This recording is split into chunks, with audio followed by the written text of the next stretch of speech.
এক রাতের টানা বৃষ্টিতে আবারও জলাবদ্ধতার কবলে পড়েছে যশোরের অভয়নগর নোয়াপাড়া মাধ্যমিক বিদ্যালয় ও নোয়াপাড়া মডেল সরকারি প্রাথমিক বিদ্যালয়। বিদ্যালয় দুটির মাঠ পুরোপুরি পানিতে তলিয়ে গেছে। শুধু মাঠই নয়, অনেক সময় শ্রেণীকক্ষেও পানি ঢুকে পড়ায় ব্যাহত হচ্ছে পাঠদান। পরিস্থিতি গুরুতর হলে কর্তৃপক্ষকে বাধ্য হয়ে বিদ্যালয় বন্ধ রাখতে হয়। স্থানীয়দের অভিযোগ, সামান্য বৃষ্টিতেই বছরের পর বছর এমন দুর্ভোগের শিকার হচ্ছেন শিক্ষক, শিক্ষার্থী ও অভিভাবকরা। দ্রুত স্থায়ী সমাধান না হলে শিক্ষা কার্যক্রম আরও ব্যাহত হওয়ার আশঙ্কা রয়েছে।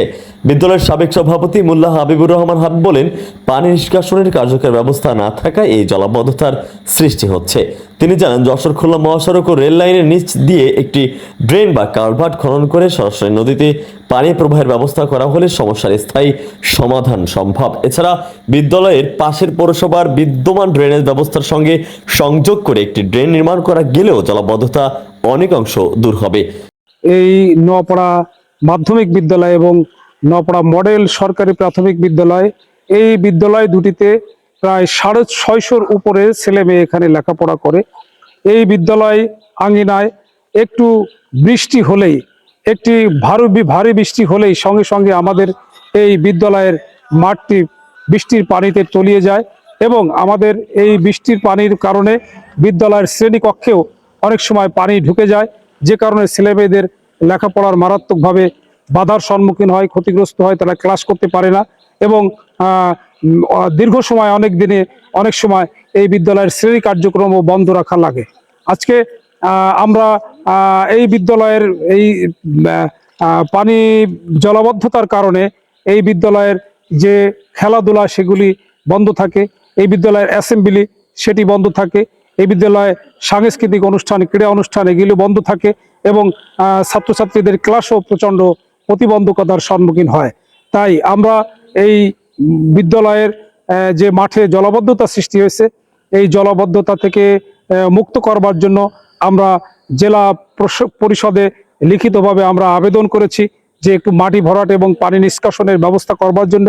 সে বিষয়ে আমরা জেলা পরিষদ থেকে আজকে পর্যন্ত কোনো ভালো সদুত্তর আমরা পাই নাই। আমরা টিওনো মহোদয়কেও এই বিষয়ে বলেছি মাটি ভরাট এবং পানি নিষ্কাশনের ব্যবস্থা করবার জন্য, সে বিষয়েও আমরা কোনো সমাধান পাই নাই। আমরা পৌরসভাকে বলেছি, সেক্ষেত্রেও পানি নিষ্কাশনের কোনো ব্যবস্থা আজকে পর্যন্ত আমরা এখানে পাই নাই। আজকে আপনাদের মাধ্যমে আমরা সংশ্লিষ্ট কর্তৃপক্ষকে, সরকারকে, এমপি মহোদয়কে, আমাদের জেলা পরিষদকে, আমাদের টিওনো মহোদয়কে আমি এই বিদ্যালয়ের প্রাক্তন সভাপতি হিসাবে বিনীতভাবে আহ্বান জানাই। বিদ্যালয়ের শিক্ষার্থীদের ভবিষ্যৎ লেখাপড়ার পরিবেশ উন্নত করার জন্য, ভালো করার জন্য, তাদের লেখাপড়ার পরিবেশ যেন ব্যাহত না হয়, সেই কারণে অতি দ্রুততম সময়ে একটি বিশেষ বরাদ্দ দিয়ে এই বিদ্যালয়ের মাঠে মাটি ভরাট এবং পানি নিষ্কাশনের ব্যবস্থা করা হোক। এই পানি নিষ্কাশনের পরপর দুটি পথ এখানে খোলা রয়েছে আমার হিসাবে।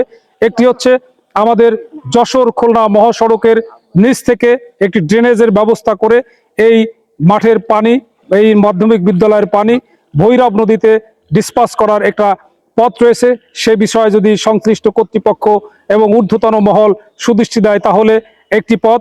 আরেকটি পথ হচ্ছে নোয়াপাড়া পৌরসভার মাধ্যমে, ইঞ্জিনিয়ারদের মাধ্যমে আলাপ আলোচনা করে আমাদের এই মাঠ থেকে একটি পানি নিষ্কাশনের জন্য পৌর পরিষদের পক্ষ থেকে একটি ড্রেন করে এই পানি নিষ্কাশন করে আমাদের মাঠের পশ্চিম দিকে একটি বড় ড্রেন রয়েছে, সেই ড্রেনের সঙ্গে যদি এই ছোট ড্রেনটির সংযোগ করে দেওয়া যায় তাহলেও পানি নিষ্কাশনের ব্যবস্থা হয় বলে আমরা মনে করি। সেই কারণে এই বিষয়গুলির দ্রুত আশু সমাধান করবার জন্য আমরা কর্তৃপক্ষের কাছে আমি বিনীতভাবে আহ্বান জানাই। স্থানীয়দের দাবি, শিক্ষার্থীদের স্বাভাবিক পাঠদান নিশ্চিত করতে দ্রুত কার্যকর উদ্যোগ নিয়ে বিদ্যালয় এলাকার জলাবদ্ধতা নিরসন করা হোক। শেখ আলী আকবর, গাংচিল টিভি ডেস্ক রিপোর্ট।